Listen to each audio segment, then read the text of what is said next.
You're watching Sleep Culture. Chapter 4. The Watcher's Eye. You're walking alone on a quiet street at night, the streetlights casting long shadows. It's silent except for the occasional rustle of leaves. You're certain no one is around, and yet you feel watched. It's irrational, you tell yourself, but the feeling lingers, like an unseen eye following your every move. This sensation of being observed, whether real or imagined, lies at the heart of a concept that has shaped modern society, the Panopticon. Developed in the 18th century by Jeremy Bentham, the Panopticon was originally conceived as a model prison. Its design was deceptively simple, yet profoundly effective, a circular building with a central observation tower. The cells lined the perimeter, ensuring that every prisoner was always visible from the tower. From this central vantage point, a single guard could theoretically observe any inmate at any time. However, the prisoners themselves could not see into the tower. They never knew when, or even if, they were being watched. This uncertainty was the Panopticon's true power.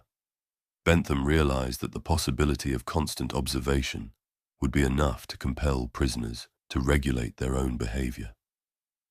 The Panopticon functioned not through active surveillance, but through the fear of surveillance. Control became internalized. The prisoners became their own wardens. Bentham envisioned this system as an efficient, humane method of discipline, one that minimized physical punishment.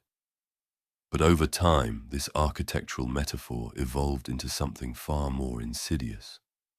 It became a symbol of invisible power and a template for modern systems of control. We live in a world saturated with subtle surveillance. Consider the omnipresence of social media. When you post a picture or a thought online, you're aware that hundreds or even thousands of eyes might see it. You edit yourself in anticipation of their gaze. Perhaps you choose a more flattering angle or word your thoughts carefully to avoid misunderstanding. This isn't paranoia. It's an instinctive response to the knowledge that you are both seen and unseen. You don't know exactly when or by whom you'll be judged. But what if the watchers were more abstract than physical cameras or online followers? What if the surveillance is woven into the very fabric of our systems? For example, your credit score, a number that quietly follows you, shaping your opportunities for loans, housing, and even employment. You never see the people monitoring your financial decisions, yet their invisible judgments determine significant aspects of your life. You're not just being observed, you're being measured, categorized, and ranked without direct confrontation. Is this any different from the prisoners in Bentham's design, unsure if the guard is truly watching? Bentham's brilliance lay not in constant surveillance, but in the possibility of surveillance. Since the inmates never knew when they were being watched, they would internalize the watcher's gaze, modifying their behavior as if they were always under observation.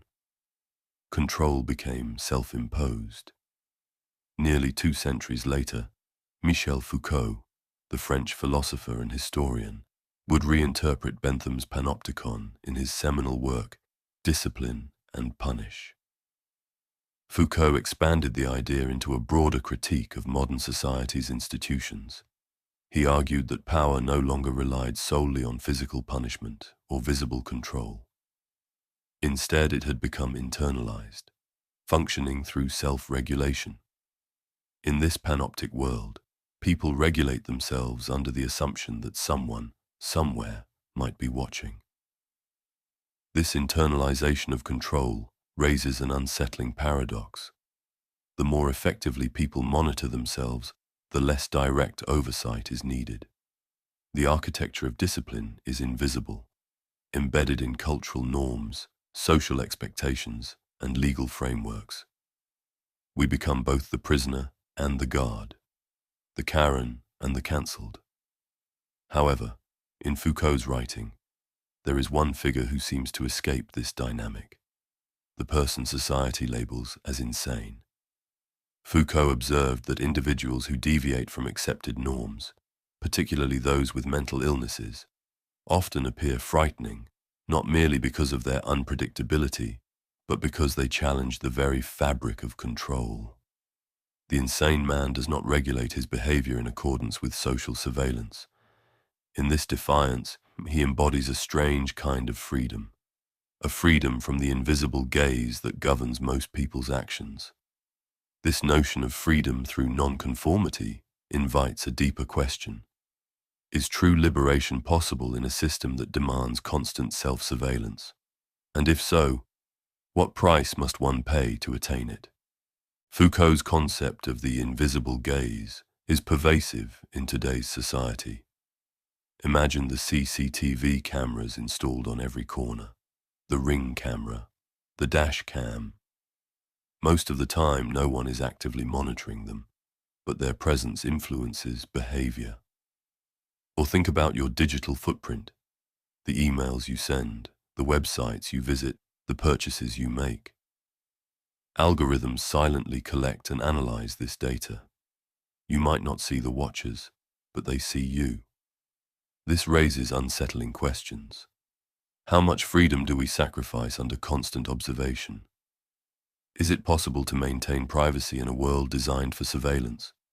Moreover, unlike the physical Panopticon, have we succeeded in creating a prison that we are gladly and willingly opting into, celebrating its potential for predicting our needs, meeting our desires, and dispatching our digital foes? To explore this further, let's construct a scenario. Picture yourself entering a futuristic city. The streets are clean, orderly, and crime-free. Every building is equipped with cameras, drones hover overhead, and facial recognition systems track every passerby. At first, the security is comforting. You feel safe, protected by the all-seeing infrastructure. But as days pass, you begin to notice changes in your behavior. You hesitate before speaking in public, aware that your words might be recorded. You avoid unconventional clothing, fearing judgment from unseen authorities. Even your thoughts become filtered, second-guessed before they can manifest as actions. One day you visit a park. There are no cameras here, no visible technology. For the first time in weeks, you feel unobserved. You breathe deeply and relax. But the sense of relief comes with a pang of unease. How did you become so accustomed to constant surveillance? And more importantly, what does it mean to be truly free? These questions haunted Foucault. He argued that power, in its most effective form, is subtle and insidious. It doesn't rely on brute force. Instead, it shapes norms, expectations, and behavior. Over time, individuals internalize this power, enforcing it upon themselves and others without realizing it. Foucault's critics accused him of being overly cynical. They argued that surveillance can be justified in the name of safety, efficiency, and order. After all, isn't it reasonable to use cameras to deter crime or collect data to improve public services? Yet Foucault's warning remains relevant. When surveillance becomes ubiquitous, it can erode trust and autonomy, fostering a society driven by fear and conformity. Every action you take leaves a trace. Even your most private moments, searching for answers to personal struggles, reading about controversial topics, are silently logged by algorithms. This data is then fed back to you in the form of targeted advertisements, curated news feeds, and social recommendations. Think of how this affects your reality. You're not just being watched, you're being shaped. Your sense of the world is subtly guided by what the system chooses to show you.